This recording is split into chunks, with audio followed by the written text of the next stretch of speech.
Okay, so this is a quick demonstration to help you use the Desmos.com scientific calculator.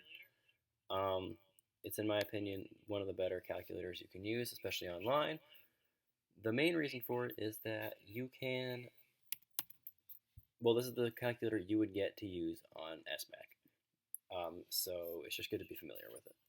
So I'll start off with the Math 8 problem. They're doing volume of solids. So just taking from the worksheet today or yesterday, if you were doing like the candy corn problem, where it was number 6.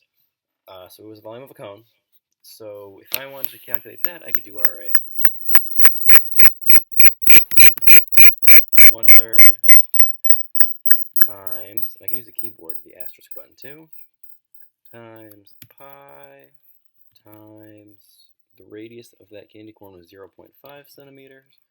And to square a number, I can either click the square button, or I can hit just the generic a to the b power and just type in a 2. 1/3 pi r squared, and then I just need my height, which was 2 in this case. And then my answer automatically appears over here, which is pretty nice. Because then if I'm like, oh wait, I typed in the wrong radius, I can just go back here and like change it to 1 or something. Or I can be like, oh wait, I forgot to add in the pi. Or what if I use 3.14 instead of pi? The answer is slightly different. So, it's good. And if I can press enter and it stays up at the top of my screen. So if I want to do all my calculations at once, I can do the candy corn, I can do the one above it, which was a different cone, and I can say, all right, that one was 1/3 times pi times, my radius was 8, pi r squared, times my height is 24, and there's one above it. And I can just keep a running stream of all my calculations, which is super helpful. And rather than scrolling through them like your school calculators or it's being gone forever like your phone calculators, this keeps everything. All right, and I don't know how many things it'll keep in here, but like I can look and it'll probably keep yeah, it keeps a lot of stuff in here. All right, so I'm gonna go delete all that useless stuff and let's do some algebra. So let's just go to the first page of your practice problems that I assigned on Tuesday.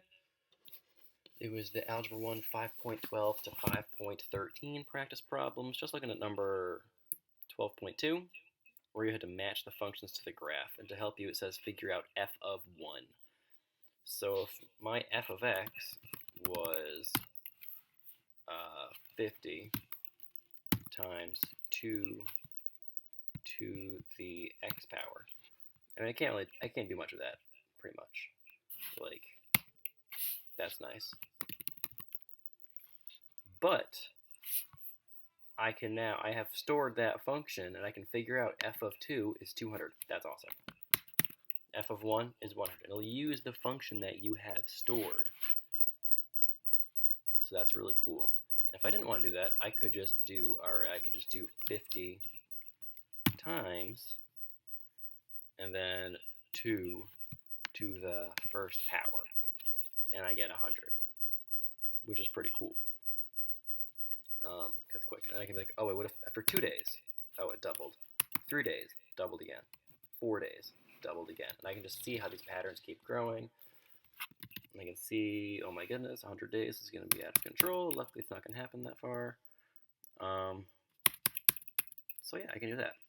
And that's really useful as well. And I can even store multiple functions. So I could put in, so I could put in g of x to be equal to 50 times 3 to the x power.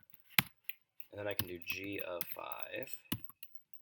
And then I can do f of 5. And if I really want to get carried away, I can do g of 5 plus f of 5. And we'll add those together. So it's really cool. You don't have to do a lot of stuff with it. Really, you need like this, or like just typing in the number.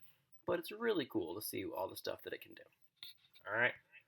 So there's that, Math 8 and Algebra.